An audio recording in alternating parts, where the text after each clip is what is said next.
میرے دوستو، انسان کو کل عقل بھی مل جائے تو پھر بھی اللہ کی حکمت کا وہ احاطہ نہیں کر سکتا۔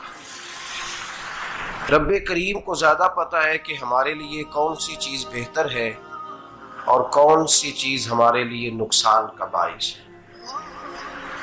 اللہ تبارک و تعالی کی حکمت یہ چاہتی ہے کہ میرے بندے پریشان نہ ہوں۔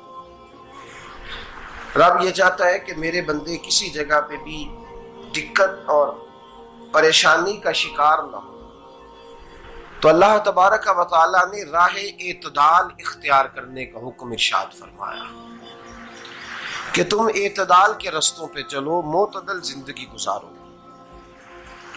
افراط و تفریط سے بچو۔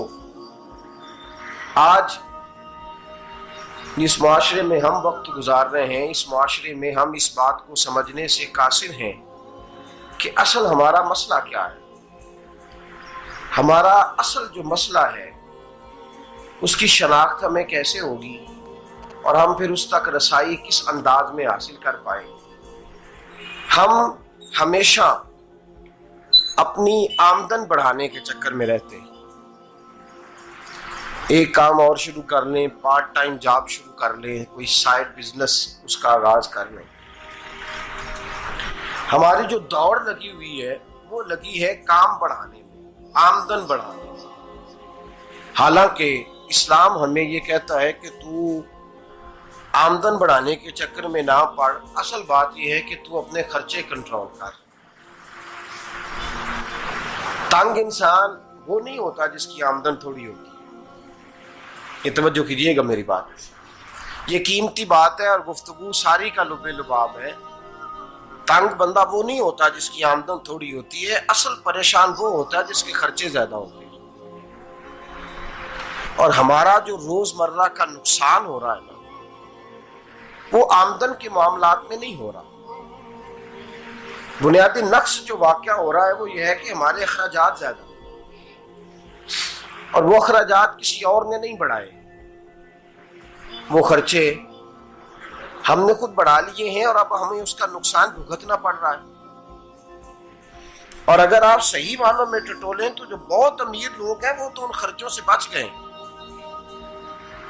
میں نے بہت سارے ایسے ختمات میں شرکت کی ہے، میں بہت ساری ایسی جگہوں پہ گیا ہوں کہ جہاں لوگوں نے بڑا مختصر سا ختم دلایا ہے تو ہو گیا ہے ختم۔ ختم کے معاملے میں کب کسی نے پابندی لگائی ہے کہ اس میں 200 آدمی شریک ہوگا تو تب یہ سال ثواب صحیح ہو سکے گا؟ کون کہتا ہے؟ یا شادی کے موقع پر اگر سارے بہن بھائیوں کو نہ بلایا گیا تو میری شادی پایہ تکمیل تک نہیں پہنچے گی، اس میں برکت نہیں ہوگی، یہ کس نے فتویٰ دیا ہے؟ معتدل زندگی کا اسلام حکم دیتا ہے۔ میں پڑھ رہا تھا کہ ایک بہت بڑا صدر ہے، غالباً سوڈان کے صدر کی بات ہو رہی تھی، تو اپنے بیٹے کی بارات لے کے گیا تو 4 لوگ گئے ہیں بارات، اور 15 لوگوں کا اس نے اہتمام کیا اپنے گھر میں کھانا کھانے کا۔ تو کیا شادی ہو گئی کہ رک گئی؟ تو بھائی راگ الاپنا اس بات کا کہ بڑی پریشانی ہے، کوئی سائیڈ بزنس شروع کیا جائے فلان جگہ فلان جگہ فلان جگہ، تو اصل معاملہ یہ ہے کہ پہلے ایک بندہ کماتا ہے تو پھر بھی گھر ہی چلتا ہے، پھر بڑا بیٹا ساتھ شامل ہوتا ہے تو پھر بھی گھر ہی چلتا ہے، پھر منجلا بیٹا شامل ہوتا ہے تو پھر بھی گھر ہی چلتا ہے۔ جو رونا دادا جی رویا کرتے تھے کہ بڑی مصیبت ہے، بڑی مشکل ہے، گاؤں میں رہ اکیلے ہوتے تھے اور وہ 5 بچوں کو اور 4 بچیوں کو وہ پالتے تھے، تو جو وہاں پریشانی تھی وہی آج پریشانی شہر میں آ کر پڑھ لکھ کر موٹی تنخواہ لے کر وہی پریشانی ہمیں ہے۔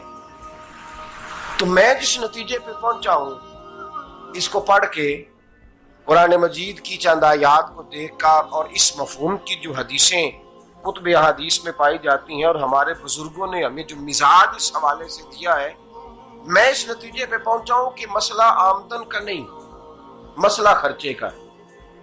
ہمارے خرچے بنیادی طور پر زیادہ، اور اگر پھر ہم زیادہ بوجھ خواتین پہ ڈالتے ہیں کہ وہ مطالبے زیادہ کرتی ہیں، اور اگر آپ مجھ سے پوچھیں تو خواتین کی بھی اگر کسی جگہ کوئی عادت خراب ہوتی ہے تو اس میں اصل کردار اس کا ہوتا ہے جو وہ عادت خراب تو کیوں اپنے گلے سے اتار کے آپ کسی کے گلے میں بات ڈالنے کے چکر میں ہیں؟ وہ خواتین کی طبیعت نہیں ایسی ہے. اصل بات یہ ہے کہ ہم نے عادت ڈالی ہے، ہم نے یہ مزاج ان کو دیا ہے تو ان کا بنا ہے، نہ کیسے بن سکتا. تو اعتدال جب تک زندگی میں نہیں ہوتا، پانی پیاس بجھاتا ہے لیکن ایک گلاس ہی ہو تو پیاس بجھاتا ہے، بالٹی کو منہ کو لگائے گا تو کپڑے بھگو دے گا اس کے. حالانکہ پانی بری چیز کا نام نعمت ہے نا بہت بڑی اللہ کی، لیکن پیالے میں ہی اچھا لگتا ہے. کوئی مٹکا منہ کو لگائے گا تو تانگ ہوگا، پیالہ ہی بہتر ہے اس کے لیے.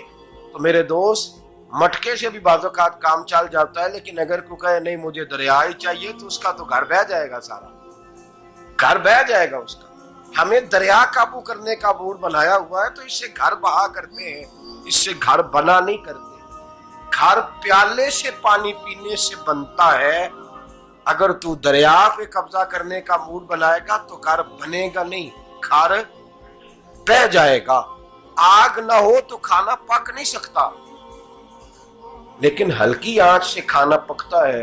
اور اگر آنچ تیز کر دی جائے تو جی قرینے قیاس بات کر رہا ہوں، میں عقل سے ماورا نہیں کر رہا. قرینے قیاس سمجھانے کے لیے مثالیں دے رہا ہوں. ہلکی آنچ پہ کھانا پک جاتا ہے اور آگ تیز ہو تو کھانا جل جاتا ہے. تو کھانا اتنی دیر کھانے کے قابل رہتا ہے جب تک وہ ہلکی آنچ پہ پکتا ہے. تو جتنی مرضی تو کہتا ہے نہیں میرا گزارے نہیں، آگ تیز ہونی چاہیے، تو میاں جل جائے گا، جل جائے گا. ہوا نہ ملے تو سانس نہیں آتی، ٹھیک ہے؟ آکسیجن نہ ہو تو سانس ہے، ہوا نہ چلے تو گزارا نہیں ہوتا. لیکن اگر تیز جلے نا، اگر تیز جلے تو تیز